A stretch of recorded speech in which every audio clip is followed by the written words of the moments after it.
అందరికీ ప్రభు నామంలో వందనాలు. ఇదేనా దేవుడు వాక్యం చెప్పడానికి నాకు ఇచ్చిన సమయాన్ని బట్టి దేవునికి మొదటిగా వందనస్తున్నాను. తర్వాత ఈసీ కమిటీ వారికి, అలాగే ఈ రోజు ప్రార్థనలో పాల్గొన్న ప్రతి ఒక్కరికి కూడా నా హృదయపూర్వక వందనాలు తెలియజేస్తున్నాను. ప్రార్థన చేసుకొని దిన వాక్య భాగాన్ని మనం ధ్యానం చేసుకున్నాం.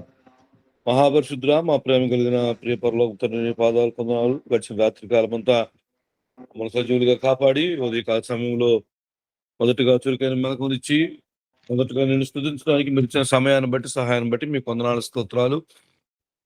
ఉదయకాల సమయంలో ఇప్పటి వరకు పాటల ద్వారా మనం స్తుతించాం. కొద్ది నిమిషాలు నీ వాక్యాన్ని ధ్యానించుకోబోతూ ఉన్నాం.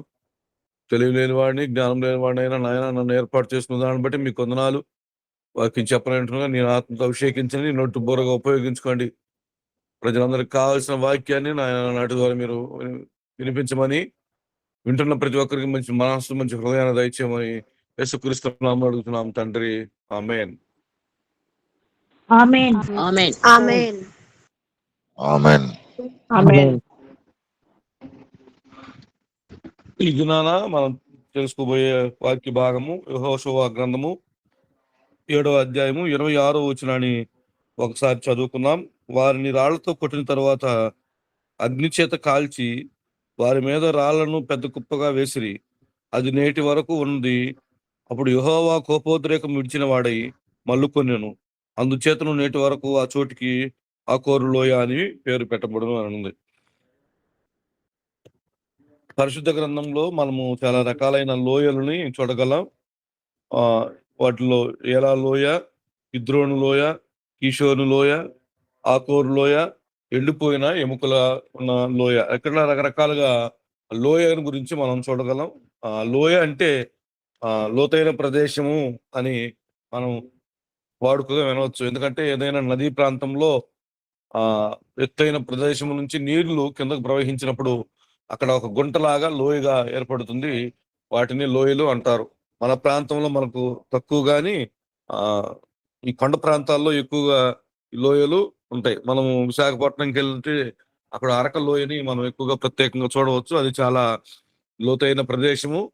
దానికి అందుకని లోయ అని మనం వాటిని అంటూ ఉంటాం. అయితే ఈ ఆకోరు లోయ అనగా ఏమంటే అదే ఆకోరు లోయని మనం ఏమంటాం అంటే బాధ కలిగిన లోయ, శ్రమగల లోయ అని కూడా అనుకోవచ్చు. హోషేయ గ్రంథంలో ఈ ఆకోరు లోయ గురించి శ్రమగల లోయ అని దాన్ని అక్కడ మనము చూడగలం అన్నమాట.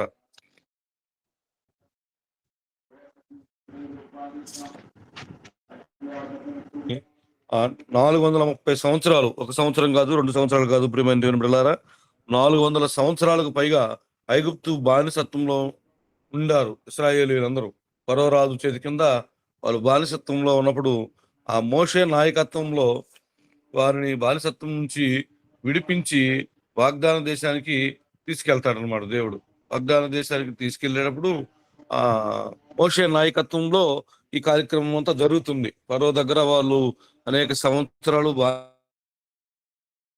ఫరోతో మాట్లాడి తన జనాంగాన్ని, ఇశ్రాయేలీయులైన ఆ ప్రజల్ని మోషే నాయకత్వంలో వారు వాగ్దాన దేశానికి తీసుకెళ్తే క్రమంలో మోషే చనిపోయిన తర్వాత ఆ బాధ్యతలు యెహోషువకు అప్పగిస్తాడనమాట.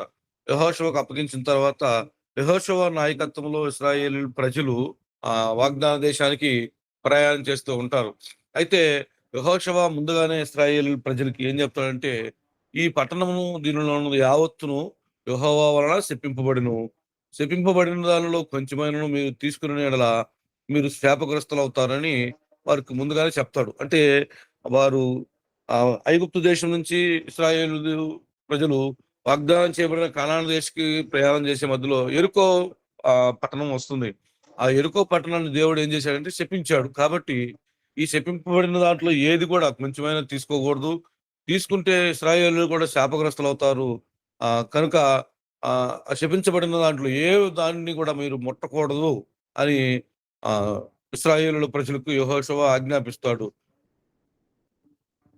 ఆ యెహోషువ గ్రంథంలోనే మనం చదువుకున్న యెహోషువ గ్రంథం ముందుగా ఉన్న 6వ అధ్యాయంలో 6వ అధ్యాయము 17వ వచనంలో ఏం చెప్తాడంటే, యెహోషువ గ్రంథము 6వ అధ్యాయము 17వ వచనము. ఈ పట్టణమును దీనిలో ఉన్నది యావత్తును యెహోవా వలన శపింపబడిను. రాహాబు అని వేశ్య మనము పంపిన దూతలను దాచిపెట్టిన గనుక ఆమెయు ఆ ఇంటినున్న వారందరూ మాత్రమే బ్రతుకుదురని చెప్తాడు.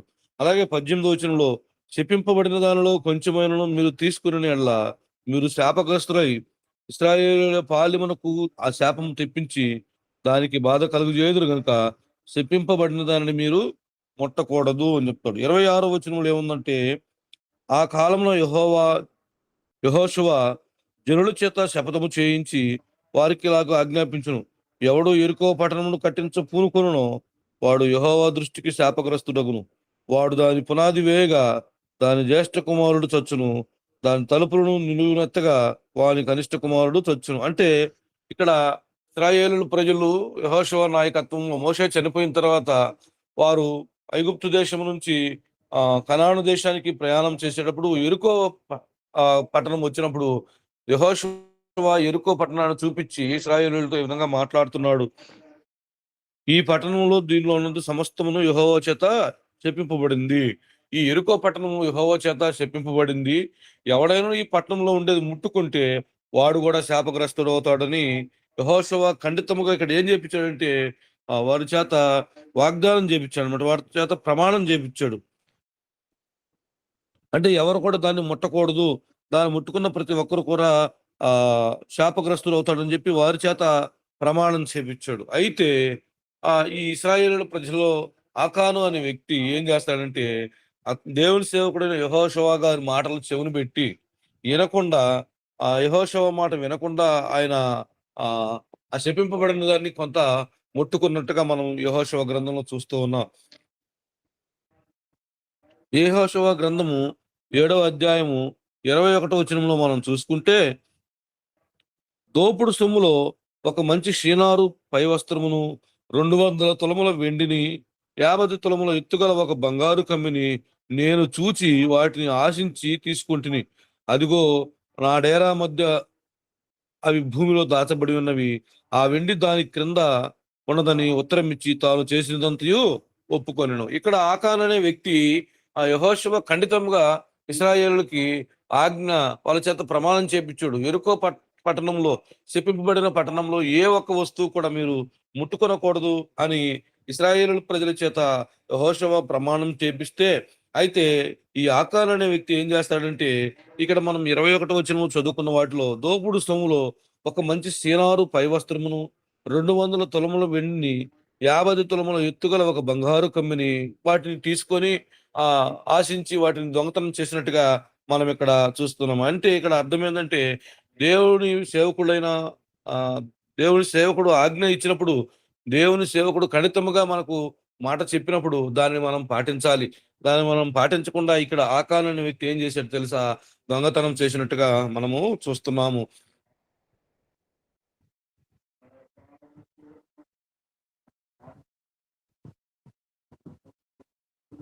ప్రియమైన దేవుని బిడ్డలారా, ఇక్కడ మన దేవుని సేవకుడైన యెహోషువ ఇశ్రాయేలుకు ఖండితముగా ఆజ్ఞాపించాడు. మీరు శపింపబడిన పట్టణంలో ఏది కూడా తాకకూడదు.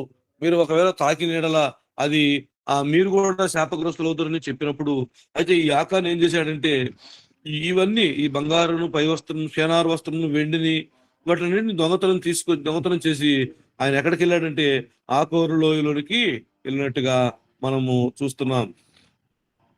అందుకని యెహోషువ గ్రంథము 24, 26 వచనాలు మనం చదువుకోగలిగితే, తరువాత యెహోషువయు ఇశ్రాయేలీయులందరూను జెరహు కుమారుడైన ఆకానును ఆ వెండిని ఆ పై వస్త్రమును ఆ బంగారు కమ్మిని ఆకాను కుమారులను కుమార్తెలను ఎద్దులను గాడిదలను మందను డేరాను వారికి కలిగిన సమస్తమును పట్టుకొని ఆకోరు లోయలోనికి తీసుకుని వచ్చాయి. ఎప్పుడైతే ఆకాను ఈ శపింపబడిన పట్టణంలో షేనారు వస్త్రమును వెండిని బంగారాన్ని దొంగతనం చేశారు, వారు వెంటనే ఆయన సమస్తాన్ని తీసుకొని ఎక్కడికి తీసుకొచ్చారంటే ఆకోరు లోయలోనికి తీసుకొని వచ్చారు. అప్పుడు యెహోషువ నీవేళ మమ్మను బాధపరిచితివి, నేడు యెహోవా నిన్ను బాధపరచుననుగా ఇశ్రాయేలులందరూ వారిని రాళ్లతో సాగగొట్టిరి. ఎవరైతే ఈ బంగారాన్ని షేనారు వస్త్రాన్ని దొంగతనం చేసిన ఆకారును తీసుకొని వారు ఆకోరు లోయలోనికి తీసుకొచ్చి అక్కడ ఏం చేశారంటే అతను రాళ్లతో కొట్టి చంపినట్టుగా మనం చూడగలుగుతాం. అంటే దీని అర్థం ఏందంటే, ఎవరైతే దేవుని సేవకులైన దైవ సేవకుల మాట వినకుండా, ఎవరైతే దేవుని సేవకుడు మనకు ఖండితంగా ఆజ్ఞాపించింది చేయకుండా వారి సొంత ఆలోచనలతో ఏదైతే చేస్తారో, వారు ఏమవుతారంటే శాపగ్రస్తులైపోతారు. వారిని రాళ్లతో కొట్టబడి చంపబడతారు. ఇది ఇశ్రాయేలు ధర్మశాస్త్రంలో మనము చూసుకుంటున్నాం. అయితే ఈరోజు నేను చెప్పబోయే వాక్య భాగం ఏందంటే, ఆకోరు లోయలో అనుభవానికి గల ప్రధాన కారణాలు. ఆకోరు లోయలో ఒక అనుభవం జరిగింది. ఎవరైతే దేవుని మాట వినరో, ఎవరైతే శపింపబడిన దారి తీసుకుంటారో, ఎవరైతే హేయమైన వస్తువులను వారు దొంగతనం చేస్తారో, వారు గూడా అదే విధంగా శాపగ్రస్తులవుతారు. వారు గూడా అదే విధంగా రాళ్లతో కొట్టి చంపబడతారని మనం అనుభవపాఠంగా ఇక్కడ మనము తెలుసుకోగలం. అందుకనే ఆకోరు లోయలో గల అనుభవానికి ప్రధాన కారణాలు అనేది నేను ఈరోజు మీకు చెప్పబోతూ ఉన్నాను. మొదటి కారణము అంటే ఆకోరులో కొంత అనుభవాలు జరిగాయి. ఇశ్రాయేలు ప్రజలకి ఏం అనుభవాలు జరిగాయంటే, దేవుని సేవకుడు చెప్పిన మాట వినకుండా శపితమైన దానిని దొంగతనం చేశారు కాబట్టి, వారు రాళ్లతో కట్టి చంపబడ్డారు. వారు శాపగ్రస్తులయ్యారని అనుభవం వాళ్ళకొచ్చింది. ఆ అనుభవానికి గల ప్రధాన కారణాలు నేను ఒక్కొక్కటిగా మీకు చెప్పగలుగుతున్నాను. ఆహ్, యెహోషువ గ్రంథము 7వ అధ్యాయము 21వ వచనాన్ని మనం చదువుకుందాం. దోపుడు సొమ్ములో ఒక మంచి షీనారు పై వస్త్రమును, 200 తులముల వెండిని, 50 తులముల ఎత్తుగల ఒక బంగారు కమ్మిని నేను చూచి వాటిని ఆశించి తీసుకొంటిని. అదిగో నా డేరా మధ్య అవి భూమిలో దాచబడి ఉన్నవి. ఆ వెండి దాని క్రింద ఉన్నదని ఉత్తరం ఇచ్చి తాను చేసినదంతయు ఒప్పుకొనును. ఎప్పుడైతే ఈ ఆకాను ఈ విధంగా చేసినట్టుగా మనం చూస్తున్నాం. ఆకోరు అనుభవాలకు గల ప్రధాన కారణం, మొదటి కారణం ఏందంటే, దేవుని సేవకుడైన యెహోషువ మాటను ఆకాను లక్ష్య పెట్టలేదు. అంటే మొదటిగా ఆ అనుభవానికి గల ప్రధాన కారణం ఏందంటే, దేవుని సేవకుడైన యెహోషువ మాట లక్ష్య పెట్టలేదు. ఇక్కడ పై వచనంలో మనం చూసుకుంటే ఏముందంటే ఆహ్, 21 వచనంలో మనం చదువుకున్న వాక్యంలో, నేను చదివిన వాక్యంలో ఏముందంటే, ఆ బంగారాన్ని, వెండిని, వస్త్రాలన్నిటిని అతను ఏం చేశాడంటే, మొదటిగా ఒక బంగారు కమ్మిని నేను చూచి, ఒకటో మాట చూచాడు. రెండవది వాటిని ఆశించాడు. మూడవది ఏందంటే తీసుకుంటిని. తర్వాత నాలుగవది దాచబడి ఉన్నవి. అంటే ఒక మనిషి స్వభావం ఎలా ఉందంటే, సాధారణంగా ఈ లోకంలో జీవించే మనందరి స్వభావం ఎలా ఉంటుందంటే, మొదటిగా చూస్తాం ఏదైనా ఒక వస్తువుని, రెండవదిగా ఆశిస్తాం, మూడవదిగా తీసుకుంటాం, నాలుగవదిగా ఏం చేస్తాం? దాచిపెడతాం. ఒకవేళ ఏదైనా ఒక దొంగతనం చేయాలంటే, లేదంటే ఒక ఒక పరాయి వారిని ఆహ్, మనం తీసుకోవాలంటే, పరాయి వాళ్ళ వస్తువు మనం స్వీకరించాలంటే, మొదటగా మనం ఏం చేస్తాం? దాన్ని చూస్తాం. రెండోది ఆశిస్తాం. అది మనకు కావాలని ఆశిస్తాం. మూడోది ఏం చేస్తామంటే తీసేసుకుంటాం. అది దొంగతనంగా గాని, సొంతంగా గాని ఏదైనా గాని తీసుకుంటాం. తర్వాత నాలుగోదిగా దాచిపెట్టుకుంటాం. ఈ 4 మాటలు ఇక్కడ 21 వచనంలో మనం చూస్తున్నాం. మొదటిగా ఈ ఆకోరు లోయలో అనుభవానికి గల ప్రధాన కారణాలు, మొదటి కారణము దేవుని సేవకుడు యెహోషువ మాటను ఆకాను లక్ష్యపెట్టలేదు. దేవుడి సొమ్మును ఆ సేవకుడైన యెహోషువ ఏం చేశాడంటే, ఇశ్రాయేలీయులందరి చేత ఖండితముగా ప్రమాణం చేపించాడు. ఏమని ప్రమాణం చేపించాడంటే, మనము వాటిలో ఏది కూడా తీసుకోకూడదు. దేవుడు ఈ పట్టణాన్ని, యెరికో పట్టణాన్ని శపించాడు కాబట్టి, ఆ పట్టణంలో ఉన్నది ఏది కూడా మనం తాకకూడదు, మనం తీసుకోకూడదు అని అక్కడ ఖండితముగా యెహోషువ వారికి ఆజ్ఞాపించినప్పుడు, అది ఆకాన్ ఏం చేశాడంటే, దేవుని సేవకుడైన యెహోషువ మాటను లెక్క చేయలేదు. లెక్క చేయకుండా ఆ పై వస్త్రాన్ని, షీనారు వస్త్రాన్ని, 200 తులముల వెండిని, 50 తులముల ఎత్తుగల ఒక బంగారు కమ్మిని ఆయన ఏం చేశాడంటే, వాటినన్నిటిని తీసుకున్నట్టుగా మనము చూస్తున్నాం. ప్రియమైన దేవుని బిడ్డలారా, మనం ఏ రోజైతే దేవుని సేవకుడి మాటలు లక్ష్య పెట్టమో, ఏ రోజైతే దేవుని సేవకుడి మాట వినమో, ఏ రోజైతే దేవుని సేవకుడి మాటకు వ్యతిరేకంగా మనం ప్రవర్తిస్తామో, ఆ రోజు మనం శాపగ్రస్తులమైపోతామని ఈ ఆకాను విషయంలో యెహోషువ ఖండితముగా ఆజ్ఞాపించినప్పటికి కూడా ఆకాను వినకుండా దేవునికి వ్యతిరేకంగా ప్రయత్నం చేసినట్టు, దేవునికి సేవకుడికి వ్యతిరేకంగా ఆయన పని చేసినప్పుడు ఆయన శాపగ్రస్తుడైపోయినట్టుగా మనం చూస్తున్నాం. కాబట్టి ఈ దినాల్లో కూడా సహజంగా మనము ఆహ్, సంఘాలలో గాని, సమాజంలో కానీ చాలా మటుకు మనం దేవుని సేవకుడికి వ్యతిరేకంగానే మనం పనిచేస్తూ ఉంటాం. సంఘాల్లో దేవుని సేవకుడు మనం లెక్క చేయము. సంఘాల్లో మనం దేవుని సేవకుడి మాట వినము సరిగా. ఎందుకంటే ఆయన ఆరాధన 10 గంటలకు పెడితే మనం 12 గంటలకెళ్తాం. ఒక అరగంట, ఒక 10 నిమిషాలు లేట్ అయిపోయిందనుకో, ఈ పాస్టర్ గారు ఇంకా చెప్తానే ఉంటాడు అని సహజంగా ఈ దినాల్లో నసుగుడు, గొనుగుడు ఎక్కువైపోయిందనమాట. అయితే ఆకాను గూడా దేవుని సేవకుడైన యెహోషువ చెప్పిన మాట వినకుండా, ఆ వస్త్రాన్ని, ఆ బంగారాన్ని, వెండిని దొంగతనం చేసినట్టుగా మనం చూడటం వల్ల ఆకాను శాపగ్రస్తుడైపోయాడు. రాళ్లతో కొట్ట చంపబడ్డట్టుగా మనం చూస్తున్నాం. మొట్టమొదటిగా దేవుని సేవకుడైన యెహోషువ మాటను ఆకాను లక్ష్యపెట్టలేదు కాబట్టి, ఆ దేవుడు ఆకానును రాళ్లతో కొట్టి చంపినట్టుగా మనం చూస్తున్నాం. రెండవ కారణం ఏందంటే, దోపుడు సొమ్మును చూశాడు. ఇక్కడ మనం చదువుకున్న 21 వచనంలో ఏమనుందంటే, ఒక బంగారు కమ్మిని నేను చూచి మొదటగా ఆకోరు లోయలో గల అనుభవాలకు ప్రధాన కారణము దేవుని సేవకుడి మాట లక్ష్య పెట్టలేదు. రెండవది దోపుడు సొమ్మును చూశాడు. ప్రియమైన దేవుని బిడ్డలారా, చూడటంలో తప్పు లేదు. మన కళ్ళు దేవుడిచ్చింది చూడటానికి ఇతరులను చూడాలి. సమాజంలో జరిగే ప్రతి ఒక్కటిని మనం చూడాలి గానీ, ఆ చూడటంలో తప్పు లేదు గానీ, ఆ చూడటంలో ఏం జేయాలంటే పరిశుద్ధతను మనము కోల్పోకూడదు. ఆ చూడటంలో మనము పరిశుద్ధతను కోల్పోకూడదు. మన కన్నులు మంచి పనులనే చూడాలి. మంచి క్రియలనే మనము చూడగలగాలి. అంతేగాని అందుకనే కీర్తనలో ఏమంటాడంటే, వ్యర్థమైన వాటిని చూడకుండా నా కనులు త్రిప్పివేయమని దావీదు ప్రార్థన చేస్తున్నాడు దేవునికి. అంటే చెడ్డ క్రియలు, చెడ్డ పనులు అయ్యా! ఈ లోకంలో జరిగే రకరకాల క్రియలని కూడా చూడకుండా, వ్యర్థమైన వాటిని చూడకుండా నా కన్నులు త్రిప్పివ్వమని దావీదు ప్రార్థన చేసినట్టుగా మనం చూస్తున్నాం. రెండవ అనుభవానికి గల ప్రధాన కారణం, రెండవ కారణం ఏందంటే చూడటం. మనం ఏం జేయాలి? దోపుడు సొమ్మును చూచాడు ఆకాను. నాకెందుకులే, ఇశ్రాయేలీయులు అనేక మంది ప్రజలు కదా! వాళ్ళందరూ చూడలేదు. వాళ్ళందరూ యెహోషువ వెంట నడిచి వెళ్తూ ఉన్నారు. అయితే ఆకాన్ ఏం చేశాడంటే, ఈ దోపుడు సొమ్ము ఎక్కడైతే ఉందో దాన్ని వెదకి ఎళ్లి చూచినట్టుగా మనం చూస్తూ ఉన్నాం. తర్వాత మూడవది వాటిని ఆశించి, రెండవది చూసాడు. మూడవది ఏం చేశాడంటే ఆశించాడు. ఆశించడంలో తప్పు లేదు. అందుకనే సహజంగా పెద్దవాళ్ళు ఏమంటారంటే, దురాశ దుఃఖానికి చేటు అంటారు. ఆశించటంలో తప్పు లేదు. ఏదైనా మనకు ఇప్పుడు మన మన ఇతరులు, మన ఇంటి ఇరుగు పొరుగు వారు ఒక మంచి వస్తువు ఇంట్లో కొనుక్కున్నారనుకోండి, మనం గూడా ఆశపడతాం. మరి మనకు గూడా ఆ వస్తువు ఉంటే బాగుండు. మన ఇంటి పక్కన వారు ఒక మంచి ఫోన్ కొన్నారు. మనం గూడా ఫోన్ కొనుక్కుంటే బాగుండు. మన ఇంటి పక్కన వారు, మన ఇరుగు పొరుగు వారు, మన బంధువులు ఒక మంచి బండి కొన్నారు. మనం గూడా కొనుక్కోవాలి అనే ఆశ ఉండటం తప్పులేదు గానీ, ఆ ఆశలో అత్యాశ, దురాశ మనము పడకూడదనమాట. ఆశించటం తప్పులేదు. అయ్యా! అందరిని ఆశీర్వదించు, నన్ను గూడా ఆశీర్వదించు అని ఆశపడటంలో తప్పులేదు గానీ, ఆ ఆశీర్వాదం ఏ విధంగా పొందుకోవాలో, మనం ఆశించేది ఎలా రావాలో అని అది దురాశగా మారకూడదు. ఆహ్, ద అత్యాశకు పోయకూడదు. అందుకనే ఆహ్, ఆహ్, మనం లూకా సువార్తలో మనం చదువుకున్నట్టు ఇద్దరు కుమారులుంటారు. చిన్న కుమారుడు ఏం చేశాడంటే, ఆయన ఆస్తి అంతా తీసుకొని దుర్వ్యాపారాలకు ఖర్చు పెట్టినట్టు కూడా మనము చూస్తూ ఉన్నాం. అలాగే ఆహ్, ఆశ దురాశగా మారకూడదు. ఇక్కడ ఆకాన్ ఏం చేశాడంటే, ఆ వస్తువుల్ని చూసాడు. తర్వాత వాటిని ఏం చేశాడు? ఆశించాడు. అందుకని ఇక్కడ ఏమంటాడంటే, ఆశ దురాశగా మారితే ఏమైపోతుంది? అందుకని పరిశుద్ధ గ్రంథంలో ఏముంది?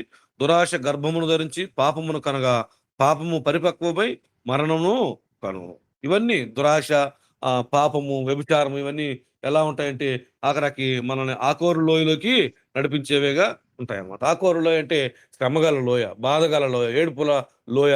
అందుకనే ఇలాంటియన్నీ ఆశించటం, దురాశ పడటం, ఇలాంటియన్నీ కూడా మనల్ని ఏం చేస్తాయంటే చివరికి ఆ కోరు లోయలోకి తీసుకెళ్తాయి. అందుకని మూడవదేందంటే దోపుడు సొమ్మును ఆశించాడు. ఆ కారణం ఏందంటే ఆ కోరు లోయలో జరిగిన అనుభవానికి కారణం. ఇవన్నీ మనం నేర్చుకోవాలి. అంటే ఆ కోరు లోయ అంటే శ్రమగల లోయ, బాధగల లోయ. ఈ లోయలో జరిగిన అనుభవాలు ఇవన్నీ అన్నమాట. వాటికి మూడవ కారణము దోపుడు సొమ్మును ఆశించాడు. ఆకాను ఆ దోపుడు సొమ్మును చూసాడు. తర్వాత మూడవదిగా ఏం చేశాడంటే దాన్ని ఆశించాడు. తర్వాత నాలుగోది మనం చూసుకుందాం. అక్కడే ఉంది, వాటిని ఆశించి తీసుకొంటిని. 21 వచనంలో దోపుడు సొమ్ములో ఒక మంచి షినారు పై వస్త్రమును, 200 తులముల వెండిని, 50 తులముల ఎత్తుగల ఒక బంగారు కమ్మిని నేను చూచి, రెండవ కారణం చూశాడు, మూడవది ఏందంటే ఆశించాడు, నాలుగవది తీసుకున్నాడు. ఆకాను చూసిన దానిని ఆశించాడు, ఆశించిన దానిని ఆక్రమించాడు. ప్రియమైన దేవుని బిడ్డలారా, అది శపితమైన పట్టణమని, దానిలో వస్తువులు దేవునికి మాత్రమే చెందుతాయి. యెరికో పట్టణాన్ని దేవుడు శపించాడు. ఆ శపించమైన పట్టణంలో వస్తువులు గాని, సమస్తం గాని దేవునికే చెందుతాయి. అయితే అది ఎవరు కూడా తాకకూడదు. వారు తాకిన వారు మరణం పాత్రులవుతారని పరిశుద్ధ గ్రంథంలో సెలవిచ్చినప్పుడు ఆకాన్ ఏం చేశాడంటే అవన్నీ తీసుకున్నట్టుగా మనం చూస్తూ ఉన్నాం. వాటిని తీసుకున్నాడు. ఏమేమి వస్తువులు తీసుకున్నాడు? చినారు పై వస్త్రములు తీసుకున్నాడు. 200 తులముల వెండిని తీసుకున్నాడు. 50 తులముల ఎత్తుగల ఒక బంగారు కమ్మిని చూశాడు, వాటిని ఆశించాడు. నాలుగవ కారణం ఏం చేశాడంటే వాటిని తీసుకున్నాడు. ప్రియమైన దేవుని బిడ్డలారా, ఈ లోకంలో సహజంగా సమానంగా ఆ సమాజంలో బ్రతికేటప్పుడు మనం కూడా రకరకాల వస్తువులు చూస్తూ ఉంటాం, ఆశిస్తూ ఉంటాం, తీసుకుంటూ ఉంటాం. అది ఎలాగంటే నీ కష్టార్జితంతో నువ్వు తీసుకోవాలి. నువ్వు కష్టపడిన సొమ్ముతో నువ్వు కొనుక్కోవాలి. అంతేగాని ఇతరుల సొమ్మును చూడటం, వాటిని ఆశించటం, వాటిని దొంగతనంగా తీసుకోవటం, అవి ఎప్పటికైనా మనకు శాపాలుగా మారతాయి. అందుకనే శపితమైన వస్తువులు ఏది కూడా తాకకూడదు అన్నప్పుడు ఈ ఆకాన్ ఏం చేశాడంటే వాటిని చూశాడు, ఆశించాడు, తీసుకున్నాడు. తీసుకున్న తర్వాత ఐదవ కారణం ఏందంటే అక్కడ ఏముంది? అదిగో నా డేరా మధ్య అవి భూమిలో దాచబడి ఉన్నవి. వాటిని ఏం చేశాడు? దాచిపెట్టుకున్నాడు. మన ఇంటి దగ్గర చిన్న చిన్న పిల్లలు ఆడుకునేటప్పుడు ఏం చేస్తారంటే, చిన్న పిల్లలందరూ బయట ఒక వీధిలో ఆడుకుంటూ ఉంటారు.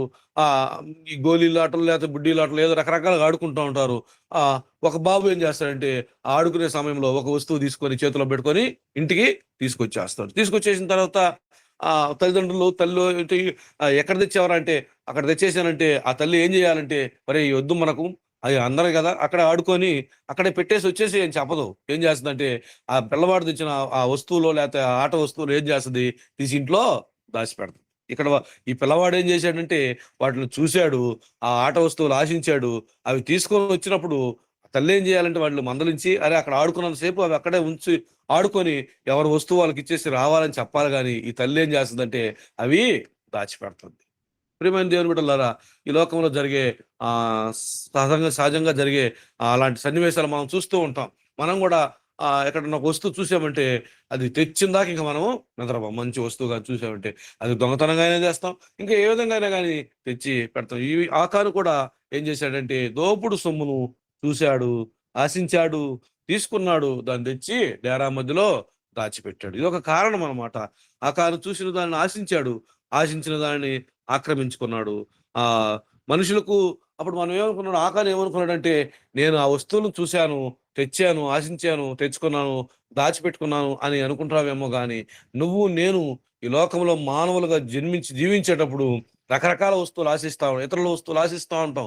ఇతరుల వస్తువులు తెచ్చి దాచిపెట్టుకోగలమేమో గాని, అందుకని ఇక్కడ ఏమంటాడంటే మనుషులకు ఏ వస్తువైనా దాచిపెట్టడం సాధ్యమవుతుందేమో గాని సర్వ సృష్టికర్త అయిన యేసు ప్రభుకు దాచిపెట్టడము సాధ్యమవునా అందుకుంటుంది. అందుకని హెబ్రీయులకు రాసిన పత్రికలు ఏమంటాడంటే ఆయన దృష్టికి కనబడని స్పష్టము ఏదయ్యో లేదు అని అంటాడు. హెబ్రీయులకు రాసిన పత్రికలో పౌలు ఏ విధంగా అంటాడంటే ఆయన దృష్టికి కనబడని స్పష్టము ఏదీ లేదు. నువ్వెక్కడ దాచిపెట్టినా, నువ్వు దోపుడు సొమ్ము ఎక్కడ దాచిపెట్టినా, నువ్వు దొంగతనం చేసిన వస్తువు ఎక్కడ దాచిపెట్టినా, నీ పాపాన్ని, నువ్వు చేసిన ప్రతి అక్రమాన్ని, నువ్వు చేసిన ప్రతి అతిక్రమాన్ని ఎక్కడైనా దాచిపెట్టగలవేమో గాని, మనుషుల వద్ద దాచిపెట్టవేమో గాని సర్వజ్ఞాని అయిన యేసు ప్రభు దగ్గర నువ్వు వాటిని దాచిపెట్టాలి. అందుకని హెబ్రీయులకు రాసిన పత్రికలు ఏమంటాడంటే ఆయన దృష్టికి కనబడిన స్పష్టము ఏదీ లేదు అంటాడు. ఆయన సమస్తంలో ఉన్నాడు, ఆయన సర్వజ్ఞాని అయి ఉన్నాడు. ఆయన కన్నులు ప్రతి ఒక్కరి మీద కూడా ఉన్నవి కాబట్టి ఆకాను ఆశించి దొంగతనం చేసిన వస్తువులు దాచిపెట్టినప్పుడు కూడా అవి దేవుని దృష్టికి కనబడినట్టుగా మనం చూస్తున్నాం. అందుకనే కీర్తనల గ్రంథంలో ఏమంటాడంటే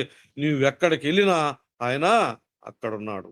ఆకాను ఏమనుకున్నాడు, దేవునికి తెలియదేమో అనుకున్నాడు. ఆయన చేసిన వస్తువులు దొంగతనం, ఆయన చేసిన దాచిపెట్టుకున్న వస్తువులు దేవునికి తెలియదేమో అనుకున్నాము. కానీ సర్వాన్ని సృష్టించి పరిపాలిస్తున్న దేవుడు, ఆయన కన్నులు సర్వభూమి మీద ఉన్నాయి కాబట్టి ప్రియమైన దేవుని బిడ్డలారా, ఆకాను చేసిన దొంగతనము, దాచిపెట్టిన వస్తువులు దేవుడు చూడగలిగి ఆకానుని శపించినట్టుగా మనం చూస్తున్నాం. అయితే ఆరోది ఏం చేశాడంటే ఇంకా ఆరో కారణం ఏంటంటే ఆయన చేసిన దాన్ని ఒప్పుకోలేకపోయాడు. ఆయన ఒప్పుకుంటానికి కూడా ఏం చేశాడంటే ఆలస్యం చేశాడనమాట.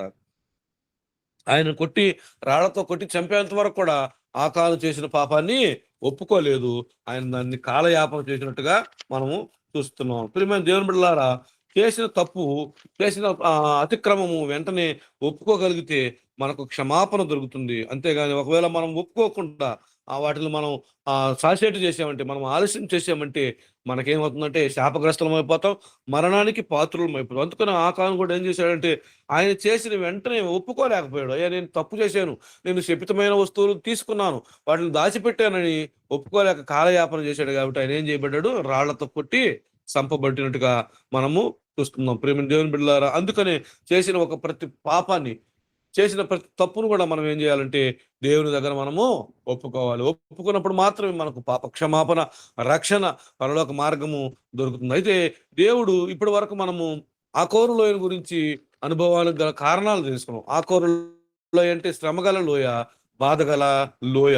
ఈ లోయలో జరిగిన అనుభవాలు, రకరకాల అనుభవాలు మనం తెలుసుకున్నాం. ఇశ్రాయేలు ప్రజలు ఆ ఐగుప్తు దేశం నుంచి మోషే బానిసత్వంలో వస్తున్నప్పుడు, మోషే చనిపోయిన తర్వాత దేవుడు యెహోషువను నాయకుడిగా ఎన్నుకున్నప్పుడు, యెహోషువ నాయకత్వాన వారు కానాను దేశానికి, వాగ్దాన దేశానికి ప్రయాణం చేస్తున్నప్పుడు, ఈ ప్రయాణ మార్గంలో ఆకోరు లోయ అని ఒకటి వచ్చింది. ఆ ఆకోరు లోయలో కొన్ని అనుభవాలు జరిగాయి. ఆ అనుభవాలు జరగడానికి కారణాలు మనం ఈరోజు చూసుకున్నాం. నీ జీవితంలో, నీ వ్యక్తిగత జీవితంలో, నీ కుటుంబ జీవితంలో కూడా ఈ ఆకోరు లోయ అనేది ఒకటి ఉంది. ఎందుకంటే అది బాధ కలిగిన లోయ, శ్రమ కలిగిన లోయ. నీ జీవితం కూడా అనేక శ్రమలకు గురవుతుంది, అనేక బాధలకు గురవుతుంది. అయితే ప్రియమైన దేవుని బిడ్డలారా, ఆకాను ఏ విధంగా శ్రమలకు గురయ్యాడో అది ఎవరి వల్ల అంటే ఆయన వ్యక్తిగతంగా చేసుకున్న పనుల వల్ల ఆ శ్రమగల లోయలోకి ఆయన వెళ్ళాడు. నీ జీవితంలో కూడా నువ్వు వ్యక్తిగతంగా చేసిన పనుల వల్ల, నీ జీవితంలో నువ్వు చేసిన తప్పుడు పనుల వల్ల, నా జీవితంలో నేను చేసిన అతిక్రమం వల్ల, పాపం వల్ల అలాంటి శ్రమగల లోయ అనుభవాన్ని మనం నేర్చుకోగలుగుతున్నాం. అంతేగాని ఎవరి వల్ల కూడా మనము అనుకోలేదు. వాళ్ళు వచ్చి నా జీవితాన్ని పాడు చేశారు, వాళ్ళు అలాంటి వాళ్ళు, వాళ్ళు ఇలాంటి వాళ్ళు, వారు నన్ను పాడు చేశారు, నన్ను చెడిపేశారని అనటానికి లేదు. ఆకాను చేసిన తప్పుడు పనుల వల్ల మాత్రమే ఆకోరులో అనుభవాలు అనుభవించాడు. నీవు నేను చేసిన పొరపాట్ల వల్ల మాత్రమే ఆ శ్రమగల మార్గాలలో, ఆ ఏడుపులు కలిగిన మార్గాలలో, ఆ బాధ కలిగిన మార్గాలలో మనం ప్రయాణం చేయబోతున్నాం. ఆకాను ఎలాంటి కారణాలు, ఆకాను అనుభవించిన ఎలాంటి కారణాలు అంటే, మొదటిగా మనం చూసుకున్న వాటిలో దేవుని మాట ఆయన వినలేదు. యెహోషువ ఏదైతే చెప్పాడో ఆ మాట వినకపోవడం వల్ల ఈ ఆకాను రాళ్లతో కొట్టి చంపబడినట్టుగా మనం చూస్తున్నాం. తర్వాత రెండవదిగా దోపుడు సొమ్మును చూశాడు. శపితమైన వస్తువులను, శపితమైన సామానును, శపితమైన కొన్ని వస్తువులను ఆకాను చూశాడు. ఇశ్రాయేలులో అనేక మంది ప్రజలుంటే వారు ఎవ్వరు చూడలేదు, కానీ ఆకాను మాత్రమే ఆ శపితమైన పట్టణంలోని శపితమైన వస్తువుల్ని చూశాడు. ప్రేమైన దేవుని బిడ్డలారా, నువ్వు నేను కూడా నీ కన్నులతో, నా కన్నులతో ఆ ఆత్మీయ ఆహారాన్ని మనం అనుభవించాలి. ఆత్మీయ జీవితంలో మనం అనేక మేలు పొందుకుంటానికి ముందుకెళ్ళాలి, కానీ దోపుడు సొమ్ములను చూసి, తప్పుడు పనులు చూసి, ఆ చెడ్డ మార్గాలను మనం చూసి మనము ఆ కోరులోయ అనే శ్రమాలను మనము కొనుక్కొచ్చుకుంటున్నట్టుగా మనం చూస్తాం. తర్వాత మూడవదిగా వాటిని ఏం చేశాడంటే ఆకాను దోపుడు సొమ్మును ఆశించాడు. ప్రియమైన దేవుని బిడ్డలారా, మనము కూడా ఏదైనా వీధిలో లేకపోతే ఏదైనా దారిలో మన ముందు ఒక వస్తువు పడిపోయినప్పుడు అది తీసుకొని అది ఎవరిదా అని అడిగి ఇవ్వాలి, కానీ వాటిని మనం ఆశించి అవి మనకు కావాలని మనం కోరుకోకూడదు. అందుకని 10 ఆజ్ఞలు ఏముంది కదా, నీ పొరుగువాని మీద అదు దేనిని ఆశింపకూడదని దేవుడు ఇశ్రాయేలుకి ఇచ్చిన ఆజ్ఞల్లో ఒక ఆజ్ఞ అనమాట. నీ పొరుగువాని దగ్గర దేనిని ఆశించకూడదు. ఆకాను ఏం చేశాడంటే ఆ శపితమైన వస్తువులను చూశాడు, వాటిని ఆశించాడు, వాటిని తీసుకున్నాడు. వాటిని తీసుకుని ఏం చేశాడంటే దాచిపెట్టుకున్నాడు. ప్రియమైన దేవుని బిడ్డలారా, శపితమైనది ఇతరులది దేన్ని కూడా నువ్వు ఆశించకూడదు. ఇతరులది ఏది కూడా నువ్వు తెచ్చుకొని దాచిపెట్టుకోకూడదు. అలా దాచిపెట్టుకున్నప్పుడు ఆ కోరులో శ్రమ కలిగిన అనుభవాలు, అలాంటి అనుభవాలను నువ్వు కూడా ప్రయాణం చేస్తున్నావేమో. ఇతరులను నువ్వు ఆశిస్తున్నావా? ఇతరులను నువ్వు తీసుకుంటున్నావా? ఇతరులను నువ్వు దాచిపెట్టుకుంటున్నావా? దేవుడు సేవకుడు యెహోషువ చెప్పిన ఏ ఒక్క మాట కూడా నువ్వు లక్ష్య పెట్టలేదా? అయితే నువ్వు ఆ కోరులో అనుభవాల్లో నువ్వు ఉన్నావు, ఆ కోరులో శ్రమలో నువ్వు ఉన్నావు. నీ జీవితము శ్రమలమయంగా ఉంది, నీ జీవితము బాధలమయంగా ఉంది, నీ జీవితము ఏడుపులమయంగా ఉంది. దేవుని సేవకుడు చెప్పిన మాటను విను. ఆ దోపుడు సొమ్ముని ఆశించకుండా, తీసుకోకుండా ఉంటే నీ జీవితం కూడా ఆశీర్వదించబడిన జీవితంగా ఉండి, ఇశ్రాయేలు అయితే ఏదైతే వాగ్దాన దేశాన్ని వారు స్వాధీనం చేసుకున్నారో ఆ దేశంలోకి, దేవుడు పాలు తేనెలు ప్రవహించు దేశం ఏదైతే నీకు వాగ్దానం చేశాడో ఆ దేశంలోకి నువ్వు ప్రయాణం చేయాలంటే ఇతరుల సొమ్ము కూడా ఏది కూడా నువ్వు ఆశించకూడదు. దేవుని సేవకుల మాట నువ్వు లక్ష్య పెట్టాలి. అవి చేయకుండా మనం ఉన్నట్లయితే మనం కూడా శాపగ్రస్తులమై, ఏ విధంగా అయితే ఆకాను రాళ్లతో కట్టబడి చంపబడ్డాడో నేటి వరకు అది ఇశ్రాయేలు దేశంలో ఉన్నట్టుగా మనం చూస్తున్నాం. ఆ లోయే ఆ కోరు లోయ. ఆ లోయ పేరు బాధ కలిగిన లోయ, ఆ లోయ పేరు ఏడుపులు కలిగిన లోయ. అలాంటి లోయ కలిగిన జీవితంలో నువ్వు ఉన్నావా? అలాంటి బాధ కలిగిన జీవితంలో నువ్వు ఉన్నావా? అయితే ఒకసారి మనల్ని మనం పరీక్షించుకుందాం. దేవుని సేవకుడైన యెహోషువ చెప్పిన మాట మనం లక్ష్య పెట్టడం లేదేమో. దేవుడు ఏదైతే శపితమైన వస్తువులు నువ్వు తాకకూడదు, నువ్వు ఆశించకూడదు అని చెప్పినప్పుడు మనం వాటిని స్వీకరించావేమో. అలాంటి వాటిల్లో మనం ఉన్నావేమో. ఇకనైనా మారు మనసు పొంది, రక్షణ పొంది, దేవుని సేవకుడు చెప్పిన మాట మనం విని దోపుడు సొమ్మును మనం తీసుకోకుండా ఉంటే మనం రక్షించబడి, మనం ఆశీర్వదించబడి, దేవుడు వాగ్దానం చేసిన కనాను దేశంలోకి మనం కూడా ఇశ్రాయేలుతో పాటే ముందుకు వెళ్ళగలమని మనం చేస్తూ ఈ మాటలు ముగిస్తున్నాను. దేవుడి మాటలు దీవించును గాక. నాకు ఈ సమయం ఇచ్చిన అధ్యక్షుల వారికి అలాగే కమిటీ వారందరూ కూడా నా వందనాలు తెలియజేస్తూ వాక్యాన్ని ముగిస్తున్నాను. అందరికీ వందనాలు. మహాగణుడ మహిమలతుడ ప్రేమ నమ్మకం వల్ల మా ప్రియ పరలోకపు తండ్రి, మీకేనా తండ్రి కృతజ్ఞతాస్తుతులు చెల్లిస్తున్నాం నా తండ్రి ప్రభువా. అలాగే నా తండ్రి నన్ను చెప్పబడిన వాక్యం నిమిత్తం ప్రార్థిస్తున్నాం ప్రభువా. అవును ప్రభు అని యొక్క దాసులు మాట విని నా తండ్రి అయ్యా యెహోషువ చెప్పారు ప్రభు, అయినప్పటికీ వాళ్ళు వినలేదు నా తండ్రి ప్రభువా. అట్టివారిగా మేము ఉండకుండా నా తండ్రి నీ యొక్క దైవజనులు నీ యొక్క దాసులు చెప్పే ఒక మాటను నా తండ్రి విని నా తండ్రి అయ్యా వాళ్ళు ఏది చెప్పినప్పటికీ ప్రభువా, వాక్యంతో మమ్మల్ని గద్దించిన, వాక్యంతో మమ్మల్ని ప్రేమించిన, ఏది మాట్లాడినప్పటికీ ప్రభువా మేము విని వాక్యానుసారంగా జీవించే బిడ్డలుగా మేము ఉండటకు సహాయం దయచేయండి ప్రభువా.